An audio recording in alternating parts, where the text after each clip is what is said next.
Welcome back to the show. This summer, the Canadian Football League will take another step toward the future, a future in which the league sees the potential not just in the game itself, but in marketing. But as Rob Sinclair tells us, in today's focus, marketing what has been a losing proposition, and doing it in a place like Ottawa takes a lot of convincing and some smooth talking. They like to call it the Larry Smith look, but the man most responsible for the new look CFL is Bruce McNall. He saw CFL football as a product, not a passion.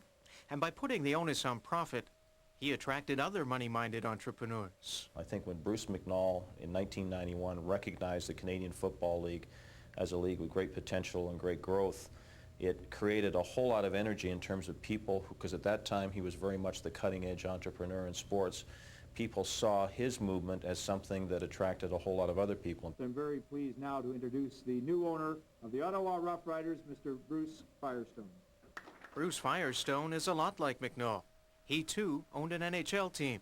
He, too, has a reputation as an innovator. He's articulate, he's a visionary, he's a very good team player, and we really felt that Bruce would add value to the league. But as McNall discovered, and Firestone is finding out, fans in losing markets are reluctant to take anyone's reputation at face value. I don't think Bruce Firestone coming in has sold a ticket for the football club. McNall's downfall was he lived in Los Angeles, so he never really got in touch with the Toronto market. Firestone, meantime, lives right here in the Ottawa area and is well connected in the community. And he wants to make sure his team is too. I think you have to, in professional sports, be aware of where you are in your marketplace. You have to be working very hard within the community to cement that relationship. That is the most important relationship any sports team has. Especially when a league lives and dies at the gate. After years of bailing out bad football teams, Ottawa City Council hates the CFL. In my mind, the CFL needs all the credibility it can get. And if they've got good, credible local owners, then they're going to have a league that will expand into other cities. We know that the league has to expand. Too bad it has to be in the other side of the border, but great, as long as there's football, and Ottawa's part of it. Ottawa's part is getting past the cynicism, but the credibility issue is still a big stumbling block. New ideas like in-seat service sounded great, but when some ticket prices were doubled to pay for them, fans felt burned all over again. I think our marketplace wants both less expensive seats, value-driven pricing, and they also want in-seat service. Certainly our experience with the Senators was that there is a strong demand in this community for premium seating.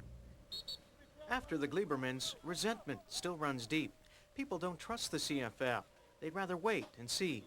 That's why, in a market of 1.7 million, the Riders have sold only 6,000 season tickets.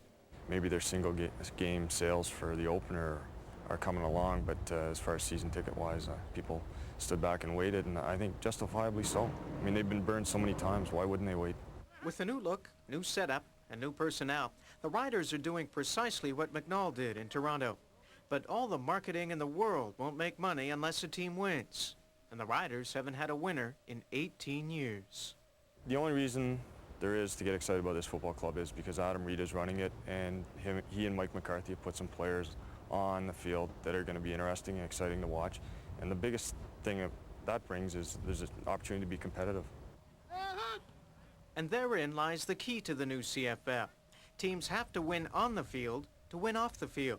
When McNall won, he prospered. And when he lost, he really lost. We haven't won the Grey Cup since '76. That's the longest established CFL team without a Grey Cup victory. And I think that the on-field product has suffered, and as a result, the business has suffered as well. There's no proof of what we're doing is right. We feel very good about what we're doing.